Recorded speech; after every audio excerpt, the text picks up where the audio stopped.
We have studied self-pollination and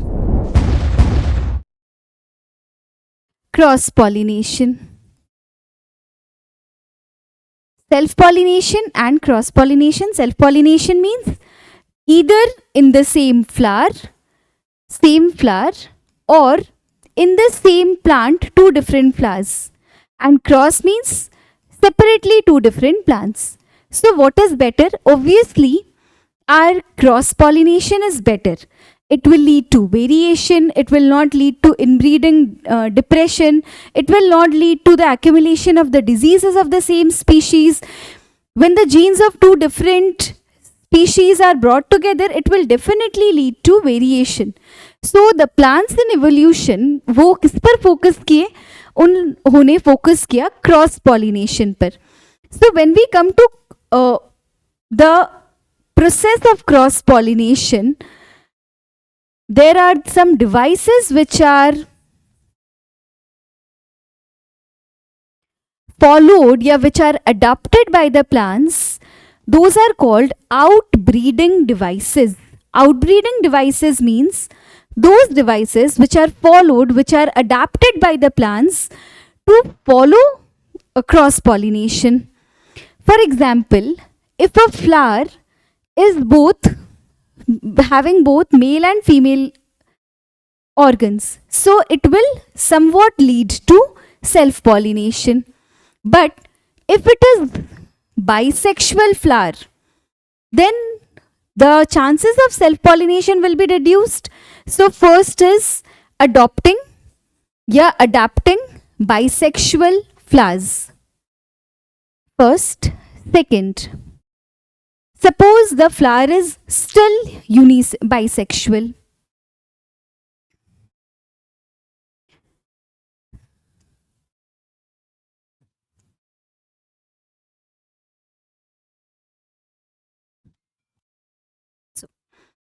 So adopting unisexual flowers. That means one will have male part and the other will have female. Now let's take another example in which the flower is bisexual only. It is having female part and also the male part. So we can have two options. क्या करें कि इन दोनों का जो length है, इन दोनों का जो पोजिशनिंग है वो हम चेंज कर दें. अगर आप पोजिशनिंग चेंज कर दो, एंथर सपोज ऊपर है तो एंथर अपना पॉलन रिलीज करेगा, चांसेस कम है कि वो स्टिग्मा पे फॉल करे. या फिर अगर स्टिग्मा ऊपर है और एंथर का पोजीशन थोड़ा सा डिफरेंट है तो चांसेस कम है कि जब एंथर रिलीज हो तो वो अपने ही स्टिग्मा पे फॉल करे. तो second outbreeding devices change in positions. किस चीज का पोजीशन? तो एंथर एंड स्टिग्मा का. नेक्स्ट इज, फिर से हमने एक ही फ्लावर लिया, उस सेम फ्लावर में हम लोगों के पास both male and female gametes organs हैं. ये हमारा फीमेल ऑर्गन है और यही मेल भी है. तो फिर हमें सेल्फ पॉलिनेशन की प्रॉब्लम आएगी. बट इस केस में हम क्या कर सकते हैं कि इन दोनों को आपस में हम कर दें सेल्फ इनकॉम्पिटेबल. कंपैटिबल मतलब कि वो आपस में एक दूसरे से कंपैटिबल हैं. उन लोगों को वो अपने ही स्पीशीज के पॉलन को अपना नहीं मान रहा. जस्ट नेक्स्ट टॉपिक अभी हम पढ़ेंगे pollen pistil interaction. Pollen pistil interaction क्या होता कि जब एक पॉलन पिस्टल पे फॉल करता है तो पिस्टल पहले काफ़ी सारे अपने केमिकल डायलेक्ट्स से उसको रीड करता है. रीड करके वो ये देखता है कि क्या ये पॉलन मेरे पर या मुझ में फर्टिलाइज होने के लिए केपेबल है. तो केपेबल होने के लिए उसको उसी के स्पीशीज़ का होना चाहिए. जब वो उसी के स्पीशीज़ का है तो वो उसमें आराम से फर्टिलाइज कर सकता है. सेल्फ इनकॉम्पैटिबल मतलब कि वो उसमें फर्टिलाइज नहीं कर सकता. तो अगर बाई चांस इसका पॉलन इस पे आया भी बट ये पिस्टल उसको रिजेक्ट कर देगा. क्लियर? फोर्थ, हमने यूनिसेक्सुअल फ्लावर अडेप्टेशन पे अडेप्ट कर लिया, पोजीशंस चेंज कर लिए. अपने ही फ्लावर को सेल्फ इनकम्पैटिबल बना दिया, या फिर हम एक और डिवाइस फॉलो कर सकते हैं, दैट इज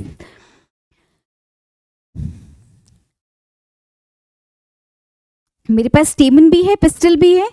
हमने इस बार क्या किया कि इन दोनों का जो रिसेप्टिविटी और मैच्योरेशन टाइम है वो डिफरेंट कर दिया, कि जिस मंथ मेरा पॉलन सिक्रीशन होगा, जिस मंथ पॉलन रिलीज होगा, उस महीने या उस समय में मेरा स्टिग्मा रिसेप्टिव नहीं होगा।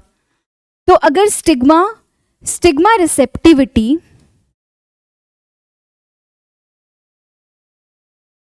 एंड पॉलन रिलीज को नॉन सिंक्रोनाइज कर दिया हमने, जब इन दोनों चीजों को हमने नॉन सिंक्रोनाइज कर दिया, इसका मतलब कि जिस समय पॉलन रिलीज हो रहा है उस समय मेरा स्टिग्मा रिसेप्टिव ही नहीं है। तो अगर पॉलन आता भी है तो ये तो रिसेप्टिव है ही नहीं, वो पॉलन को रिसीव करेगा ही नहीं। Clear? So these are the few outbreeding devices जिसकी वजह से ये अश्योर करता है प्लांट कि वो सेक्सुअल सेल्फ पॉलिनेशन को अवॉइड करेगा और क्रॉस पॉलिनेशन अडैप्ट करेगा। Clear? now we come to the word pollen pistil interaction. So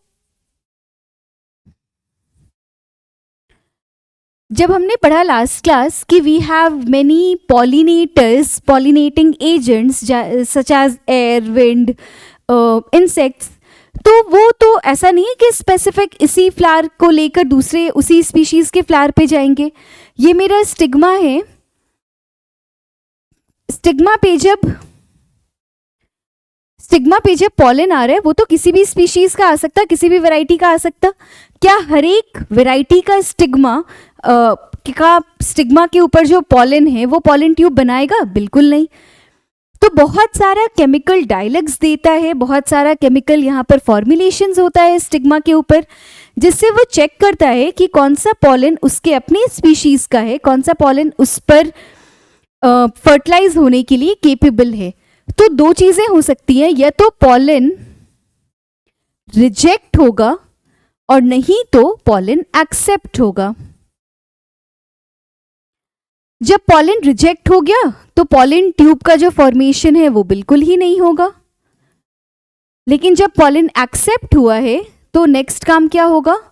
pollen tube का फॉर्मेशन होगा। पॉलन ट्यूब के फॉर्मेशन के बाद वो 2 सेल स्टेज का अगर है तो वो 3 सेल स्टेज में कन्वर्ट करेगा। ये चीजें अब हम फर्टिलाइजेशन में देखेंगे। So I think pollen pistil interaction, this topic is clear. एक बहुत ही छोटा सा और एक टॉपिक है आपके एनसीईआरटी में before fertilization which we will deal here, that is artificial hybridization. Artificial hybridization का मतलब क्या है? तो आर्टिफिशियल हाइब्रिडाइजेशन का मतलब ये है कि आपने खुद से सिलेक्ट किया है कि इस स्टिग्मा पे कौन सा पॉलन का एंथर आएगा। This is artificial hybridization. Normally अगर सेम स्पीशीज का है पॉलन तो वो स्टिग्मा उस पर रिसीव कर लेगा, पॉलन ट्यूब बनाएगा, फर्टिलाइजेशन का काम आगे बढ़ेगा। लेकिन आर्टिफिशियल हाइब्रिडाइजेशन मतलब आपने फीमेल प्लांट चूज किया, ये कैरेक्टरिस्टिक्स के वाले फ्लावर हम लेंगे, आपने अपना मेल पॉलन चूज किया कि इस कैरेक्टरिस्टिक का मेल प्लांट हम लेंगे जिसका हम पॉलन यूज करेंगे, और फिर उनको हम फ्यूज कराएंगे, उनको फर्टिलाइज कराएंगे। तो अगर मेरा एक फ्लावर है जिसमें ये दोनों चीजें हैं तो हम किस तरीके से इसको रोक सकते हैं? मैं नहीं चाहती हूँ कि इसका पॉलन यहाँ पर पड़े, मैं चाहती हूँ कि मैं जो अपना लेकर आऊँ पॉलन, मेरा जो डिजायर्ड पॉलन है वही मेरे स्टिग्मा पे फर्टिलाइजेशन कराए। तो उसके लिए मैं सबसे पहला काम क्या करूँगी? हम सबसे पहला काम करेंगे इस मेल पार्ट को रिमूव कर देंगे। तो this removal of male part is called emasculation. Emasculation, E मतलब रिमूवल, मैस्कुलिन पार्ट मतलब मेल पार्ट को, जो हमारा स्टेमन है, एंथर एंड फिलामेंट है, इसको हमने हटा दिया। और फिर जब हमने वो हटा दिया तो उसके बाद हम अपने फ्लावर के ऊपर यूं ऐसे बटर पेपर का एक बैगिंग कर देते। तो our second step is bagging. Bagging का क्या पर्पस है? बैगिंग का पर्पस सिर्फ इतना सा है कि जो भी दूसरे पॉलन है, जिसको हम कहते हैं कॉन्टामिनेंट पॉलन, क्योंकि वो अभी हमें नहीं चाहिए इसलिए हमने नाम दे दिया कॉन्टामिनेंट पॉलन। तो ये जो दूसरे पॉलन है, हम चाहते हैं कि वो उसको कॉन्टामिनेट न करें, इसलिए हमने उसको बैग लगा दिया। जैसे ही मेरे पास मेरा अपना पॉलन आया तो मैं ये बैग हटाऊंगी, अपना डिजायर्ड पॉलन यहाँ पर स्प्रिंकल करूंगी और ये बैग वापस से लगा दूंगी, रीबैग कर दूंगी। This is called artificial hybridization which consist of 2 steps, emasculation and bagging. बहुत ही सिंपल है। अगर मेरा यूनिसेक्सुअल फ्लावर है तो ये इमैस्कुलेशन स्टेप की ज़रूरत नहीं पड़ेगी ऑब्वियसली, क्योंकि वहाँ पर सिर्फ हम फीमेल पार्ट को ही हैंडल करेंगे। लेकिन अगर बाइसेक्सुअल फ्लावर है तो ये दोनों स्टेप्स होंगे। क्लियर है? Now coming to fertilization. तो एंजियोस्पर्म में this fertilization is called double fertilization. अभी हम देखते हैं हम इसके डबल फर्टिलाइजेशन क्यों कह रहे हैं। तो आते हैं 2 मिनट डायग्राम पर। आप लोगों को याद होगा डेफिनेटली, ये हमारा stigma style ovary, stigma style ovary के बाद ये मेरे ओव्यूल, ओव्यूल में ये मैं बना रही हूँ integument, this is micropylar and, ये फ्यूनिकल, और ओव्यूल के अंदर ये है एम्ब्रायो सैक। इस एम्ब्रायो सैक में 3 एंटीपोडल सेल्स, 3 एग अपैरेटस में सेल्स, जिसमें ये दोनों हो गए सिनर्जिड, बीच वाला हो गया एग सेल, और बीच में 2 पोलर न्यूक्लियाई। क्लियर? इसके अलावा और भी बहुत सारे सेल्स हैं, तो इसके अराउंड डिप्लॉयड न्यूक्लियस सेल्स हैं।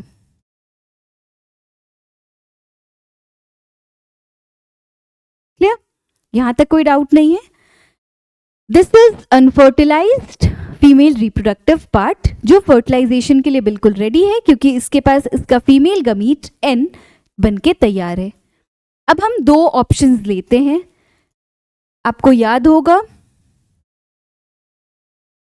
ये मेरा स्टिग्मा है, मैं स्टिग्मा पे 2 ऑप्शंस ले रही हूँ। 2 तरीके के पॉलन हो सकते हैं। एक मेरा पॉलन आया जो पॉलन ट्यूब बनाया, और पॉलन में कितने सेल्स होंगे? तो 2 सेल्ड का एग्जाम्पल लेती हूँ। 2 सेल्ड मतलब एक हो गया वेजिटेटिव सेल और एक हो गया जेनरेटिव सेल। दूसरा क्या ऑप्शन हो सकता है? पॉलन आया, वो ट्यूब बनाया, इसमें 3 सेल्स आए, एक वेजिटेटिव सेल और 2 मेल गमीट। हमने लिया था ना 60% में 2 सेल स्टेज में रिलीज होता और 40% में 3 सेल स्टेज में रिलीज होता। This is called 2 cell stage and this is called 3 cell stage. Clear? वो 2 सेल स्टेज हो या 3 सेल स्टेज हो मुझे मतलब नहीं है, हमें मतलब है 2 मेल गमीट से। अगर ये 2 सेल स्टेज भी है तो in the pollen tube itself वो डिवाइड करेगा और डिवाइड करके बना देगा 2 मेल गमीट। क्लियर? तो अल्टीमेटली जब मैं यहां से पॉलन बनाऊंगी और पॉलन का ट्यूब लेकर आऊंगी किस एंड पर? माइक्रोपाइलर एंड पर। तो उस ट्यूब में कितने सेल्स होंगे?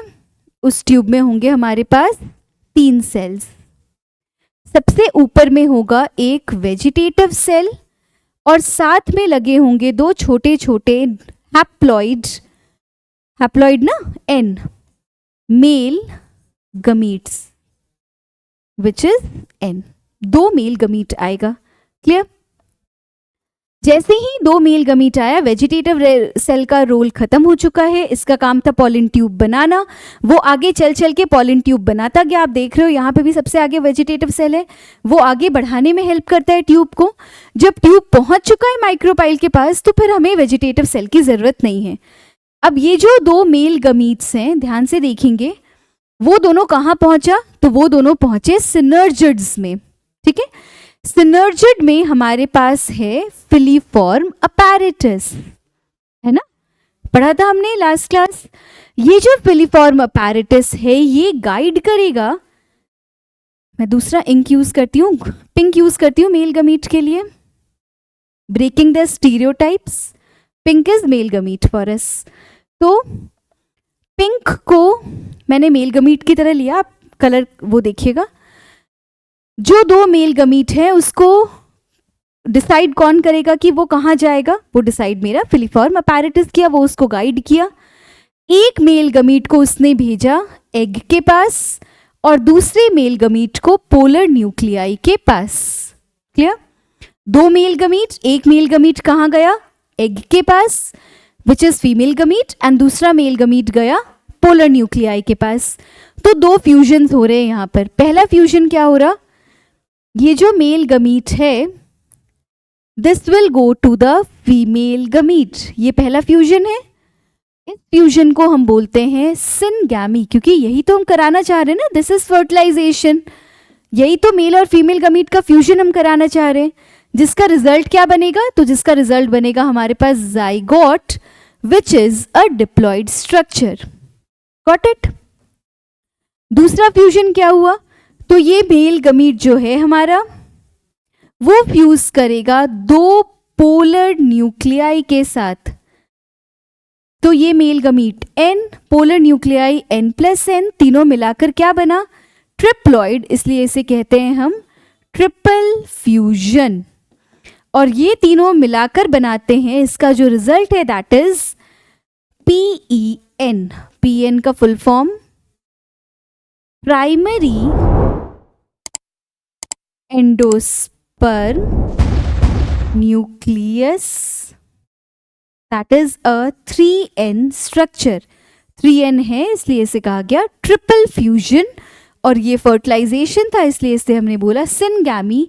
आप इन दोनों को जब मिला देते हो that is why it is called double fertilization. Clear? हम इसको डबल फर्टिलाइजेशन क्यों कह रहे, क्योंकि यहाँ पर दो फ्यूजन्स हो रहे, मेल गमीट का फीमेल गमीट के साथ और मेल गमीट का दो पोलर न्यूक्लियाई के साथ। जो फीमेल गमीट के साथ हो रहा उसे हमने बोला सिनगैमी, और जो पोलर न्यूक्लियाई के साथ हुआ उसे हमने बोला ट्रिपल फ्यूजन। ठीक है, तो इसी सिनगैमी और ट्रिपल फ्यूजन को एक साथ जब हम देखते हैं that is called double fertilization. Clear? तो वो 2 सेल स्टेज में आए या 3 सेल स्टेज में आए, अल्टीमेटली वो फ्लावर के पास जब वो माइक्रोपाइलर एंड से एंटर करेगा तो वो 2N स्ट्रक्चर, वो दो मेल गमीट के फॉर्मेशन में ही करेगा, 2N का स्ट्रक्चर होगा, एक जाएगा मेल फीमेल गमीट के पास और एक जाएगा पोलर न्यूक्लियाई के पास। I hope this part is clear. क्योंकि ये चीज क्लियर है तब हम आगे बढ़ते हैं। अब होगा क्या, तो ये मैं बनाती हूँ सिर्फ और सिर्फ एम्ब्रायो सैक, इसके अलावा और कुछ भी नहीं बना रहे हैं। ये मेरा था 3 एंटीपोडल सेल्स, ये था 2 पोलर न्यूक्लियाई, ये थे 3 सिनर्जिड्स, ये था मेरा एग सेल। इसके साथ फ्यूजन हुआ यहाँ पर एक मेल गमीट का, यहाँ पर एक मेल गमीट का। तो आफ्टर फर्टिलाइजेशन चेंजेस आएंगे ना, डेफिनेटली चेंजेस आएंगे। इस सेल में पहले क्या क्या चेंजेस आए पहले ये देखिए। तो चेंजेस आए, this is now primary endospermic nucleus PEN, जिसको हमने बोला ये ट्रिप्लॉइड स्ट्रक्चर है। ये जो स्ट्रक्चर है इसे अब हम बोलेंगे zygote which is a diploid structure. ये जो सिनर्जिड्स थे ये डीजनरेट कर जाएंगे, ये जो एंटीपोडल्स थे वो डीजनरेट कर जाएंगे। तो अल्टीमेटली हमारे पास एक बड़ा सा सेल है जिसमें प्राइमरी एंडोस्पर्मिक न्यूक्लियस है और जाइगोट है। क्लियर? ये जो सेल है इस सेल को कहते हैं पेक, प्राइमरी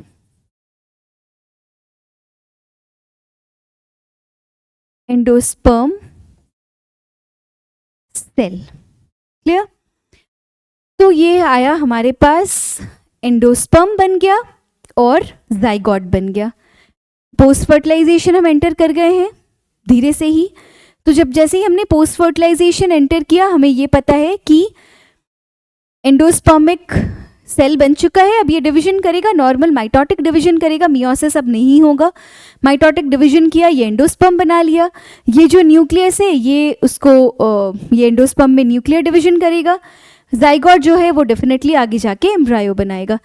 जो ओवरी है, ओवरी के पहले इसके बाहर जो ओव्यूल था वो बनाएगा सीड, और जो ओवरी था वो बनाएगा fruit. So these are the post fertilization events. Fertilization हो गया अब हमारा। जैसे ही फर्टिलाइजेशन खत्म हुआ वी विल एंटर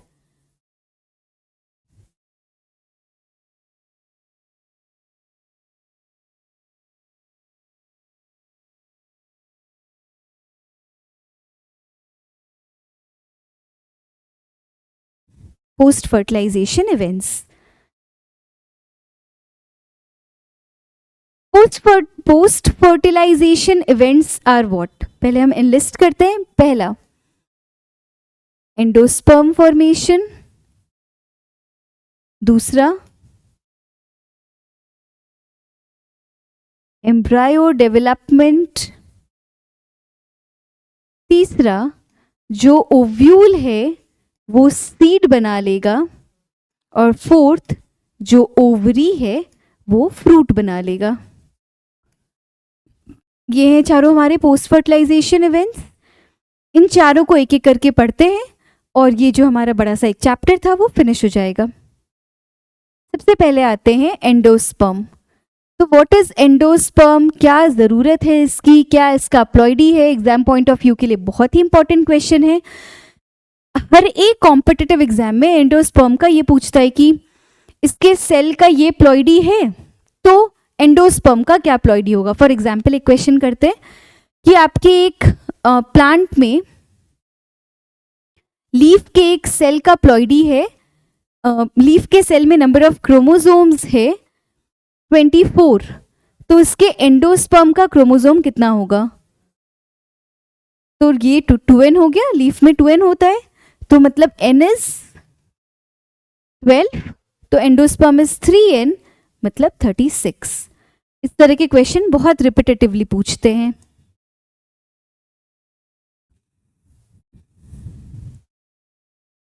अब आते हैं endosperm. So what is endosperm? Endosperm is the nutrition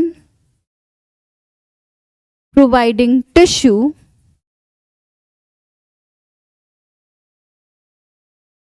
to the embryo. Embryo के लिए ये क्या है? एक न्यूट्रिएंट प्रोवाइडिंग टिश्यू है।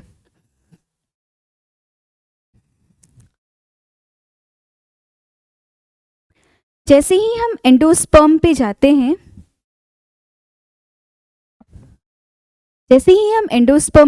हैं, तो हम लोगों के पास एंडोस्पर्म कहाँ रहेगा? एंडोस्पर्म सीड के अंदर होगा डेफिनेटली। सीड के अंदर, फ्रूट के अंदर सीड, सीड के अंदर हमारा वो जो एम्ब्रायो है, एम्ब्रायो के अराउंड एंडोस्पर्म। तो या तो कुछ सीड हो सकते हैं जिसमें ये एंडोस्पर्म है, एंडोस्पर्म अभी तक प्रेजेंट है, और कुछ सीड हो सकते हैं जिनमें ये एंडोस्पर्म नहीं है, तो उनको हम बोलेंगे एंडोस्पर्मस सीड, या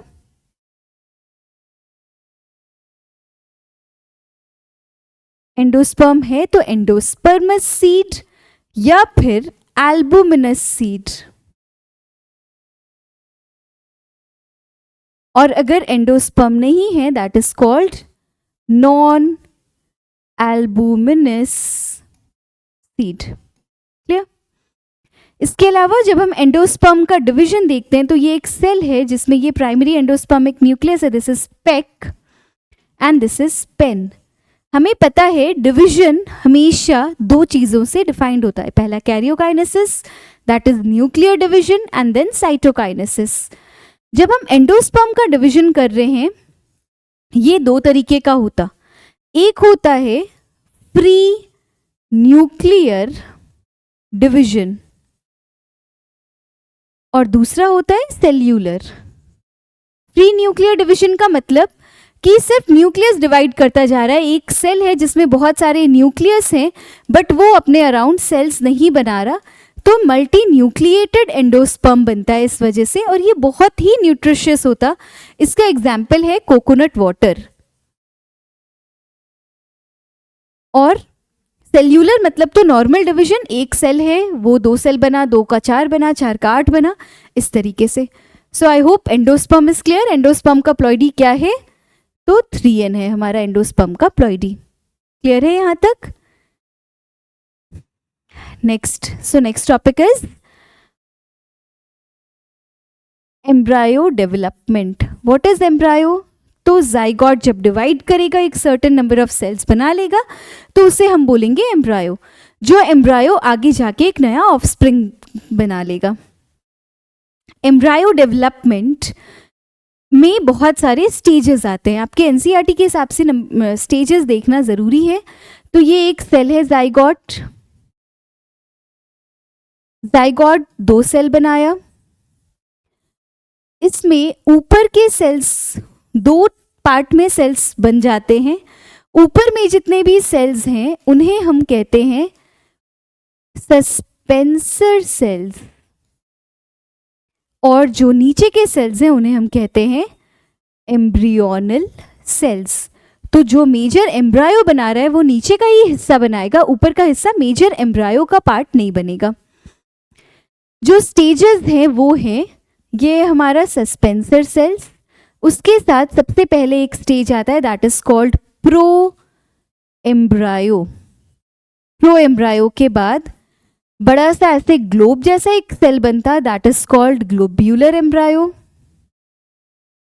ग्लोब्यूलर के बाद हम एक स्टेज में पहुंचते हैं जिसमें सस्पेंसर सेल्स और जो एम्ब्रायो है वो ऑलमोस्ट ऐसा हार्ट शेप्ड होता, that is called heart shaped embryo. और उसके बाद फिर से वही सस्पेंसर सेल्स और हमारा ये एम्ब्रायो जिसमें फुल, गैस को और थोड़ा सा, ये फुल 2 कॉटिलेडन बन के रेडी हैं, इसे हम कहेंगे मैच्योर एम्ब्रायो। तो अगर हम एनसीईआरटी फॉलो करें, हम अपने बुक को देखें, तो उसके हिसाब से जो early stages of embryo development है वो सब में सेम है। उसके बाद वो 1 कॉटिलेडन देगा या 2 कॉटिलेडन, मतलब वो मोनोकॉट का है वो या वो डाइकॉट का है, वो डिफर करता। तो वो देख लेते हैं एक बार हम मोनोकॉट और डाइकॉट के एम्ब्रायो का स्ट्रक्चर।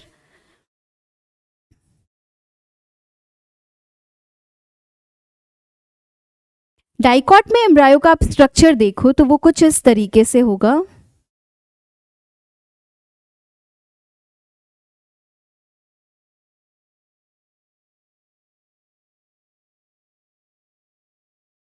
ये है हमारा डाइकॉटिलेडन एम्ब्रायो, जिसमें this part is called epicotyl और ये जो हिस्सा है this is called hypocotyl. Epicotyl का जो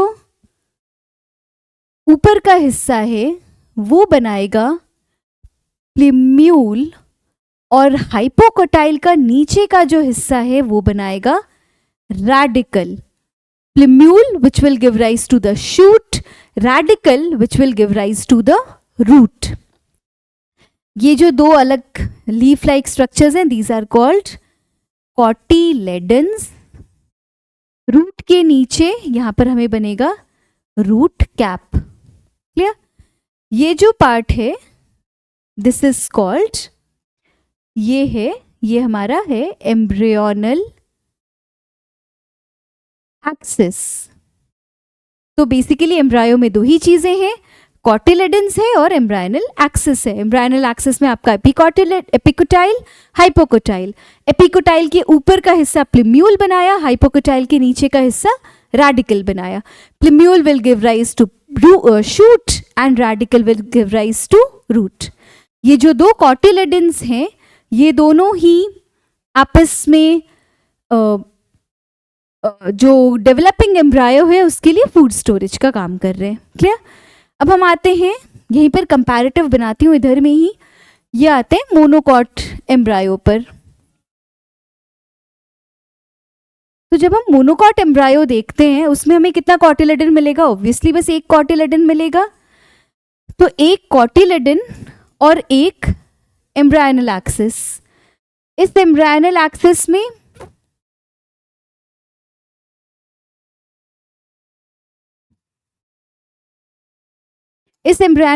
में ये हो गया आपका एपिकोटाइल, ये हो गया हाइपोकोटाइल। फिर से एपिकोटाइल के ऊपर का हिस्सा देगा प्लिम्यूल और हाइपोकोटाइल के नीचे का हिस्सा देगा रेडिकल। क्लियर?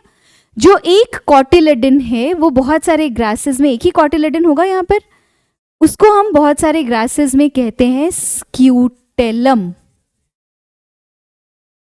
ये जो एपिकोटाइल और हाइपोकोटाइल है उसके ऊपर बना प्रिम्यूल एंड रेडिकल। इस प्रिम्यूल एंड रेडिकल पर हमें छोटे छोटे ऐसे लीफ लाइक स्ट्रक्चर्स देखने को मिलते। प्लिम्यूल के ऊपर जो मिल रहा है उसे हमने कहा कोलियोप्टाइल, और रेडिकल के पास जो हमें मिला उससे हमने बोला कोलियोराइजा। तो आप देख सकते हो कि डाइकॉट एंड मोनोकॉट एम्ब्रायो में डिफरेंसेस क्या हैं। पहला डिफरेंस तो हो गया कि ये एक कॉटिलेडन है और ये दो कॉटिलेडन है। इसके बाद एक कॉटिलेडन और दो कॉटिलेडन। दूसरा, जो एपिकोटाइल हाइपोकोटाइल का एक्सटेंशन है प्लिम्यूल एंड रेडिकल, वो आप अगर देखो डाइकॉट में तो उसके ऊपर हमें कोई प्रोटेक्टिव स्ट्रक्चर्स नहीं मिल रहे हैं, जैसे कि हो गया ये कोलियोप्टाइल और कोलियोराइजा, बट यहाँ पर मोनोकॉट में हमें वो चीज़ देखने को मिल रहा। क्लियर है? आगे बढ़ते हैं। तो ये था एम्ब्रायोनिक डेवलपमेंट कंप्लीट। स्ट्रक्चर्स याद रखेंगे, एम्ब्रायो में क्या क्या पार्ट्स हैं, स्ट्रक्चर्स हैं, वो याद रखेंगे। कॉटिलेडन्स और एम्ब्रायनल एक्सिस, ज़्यादा दिमाग ही नहीं लगाना है। क्या स्टेजेस है? Pro embryo, globular embryo, heart shaped and then mature embryo. ये स्टेजेस का नाम याद रखेंगे। ये चीज़ दिमाग में हमेशा रखना है कि ऊपर के कुछ सेल्स बनाते हैं सस्पेंसर सेल और नीचे कुछ होते हैं एम्ब्रायनल सेल्स। जो सस्पेंसर सेल्स होते हैं वो अल्टीमेटली डेवलप्ड एम्ब्रायो का हिस्सा नहीं बनते। यहां के बाद हम आते हैं सीड पर।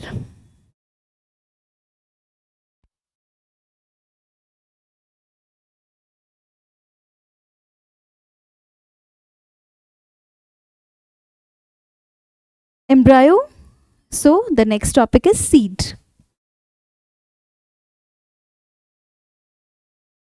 सीड क्या है? तो सीड है हमारा फर्टिलाइज्ड ओव्यूल। तो आप दिमाग लगाइए, आपके ओव्यूल में क्या क्या स्ट्रक्चर्स थे, उनको कैरी ऑन करके हम सीड बना लेंगे। बहुत सिंपल। तो पहले बताइए, ओव्यूल में था इंटेग्यूमेंट्स, दो इंटेग्यूमेंट थे ना प्रोटेक्टिव, यहां पर वही दो इंटेग्यूमेंट सीड कोट बना लेगा। ओव्यूल में था हमारा हाइलम, जो एक स्कार था फ्यूनिकल के अटैचमेंट वाला, वो हाइलम यहां पर भी मिलेगा।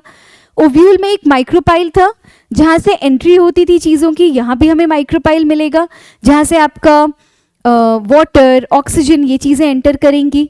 इसके अलावा सीड के अंदर क्या मिलेगा? जो ओव्यूल में मिल रहा था। तो ओव्यूल में आपका मिल रहा था एम्ब्रायो सैक, जिसमें फर्टिलाइजेशन हुई थी। तो आफ्टर फर्टिलाइजेशन जो भी चीज़ें हैं, फॉर एग्जाम्पल जाइगोट बना, जो एम्ब्रायो बना, एम्ब्रायो में आपका ये मिला, आपको कॉटिलिडन्स बने, एम्ब्रायनल एक्सिस बना। अगर एंडोस्पर्म बचा है वो भी सीड में मिलेगा, नहीं बचा है तो नहीं मिलेगा। इसके अलावा अगर कुछ न्यूसिलस का हिस्सा, न्यूसिलस का कुछ पार्ट भी बच जाएगा तो वो भी हमें सीड में मिलेगा, बट वो कुछ एग्जाम्पल्स हैं बस। तो सबसे पहले हमें मिलेगा यहाँ पर सीड कोट। सबसे बाहर में सीड कोट किस चीज का बना होगा? तो सीड कोट हमारा इंटेग्यूमेंट का बना होगा। कितना था ये इंटेग्यूमेंट? दो था ना। तो सीड कोट भी डबल लेयर्ड है। आउटर को हम कहते हैं टेस्टा और इनर को कहते हैं टेगमेन। क्लियर? इसके बाद हमें यहाँ पर दूसरा क्या मिलेगा सीड कोट के साथ? तो हमें मिलेगा एम्ब्रायो। एम्ब्रायो में दो चीजें, एक उसका एक्सिस, एम्ब्रियोनल एक्सिस, जिसमें ऊपर में क्या होगा? ऊपर साइड में होगा, अगर एम्ब्रियोनल एक्सिस की बात करें तो ऊपर में होगा प्लिम्यूल और नीचे में होगा रेडिकल। एम्ब्रियोनल एक्सिस के बाद और क्या है एम्ब्रायो में? तो हमें यहाँ पर मिलेगा कॉटिलेडन्स। अब ये कॉटिलेडन एक भी हो सकता, दो भी हो सकता। एक है तो मोनोकॉट सीड, दो है तो डाइकॉट सीड, वेरी सिंपल। इसके अलावा हमें सीड पर और क्या स्ट्रक्चर्स देखने को मिल रहे हैं? तो हमें सीड पर देखने को मिल रहे हैं माइक्रोपाइल। माइक्रोपाइल क्या है? तो माइक्रोपाइल वो होल है जिसके थ्रू या तो वाटर या ऑक्सीजन एंटर करेगा। क्लियर? नेक्स्ट हाइलम मिला, अभी समझाए हाइलम क्या है। तो हाइलम इज अ स्कार, वो सिर्फ एक छोटा सा धब्बा टाइप का एक स्कार है।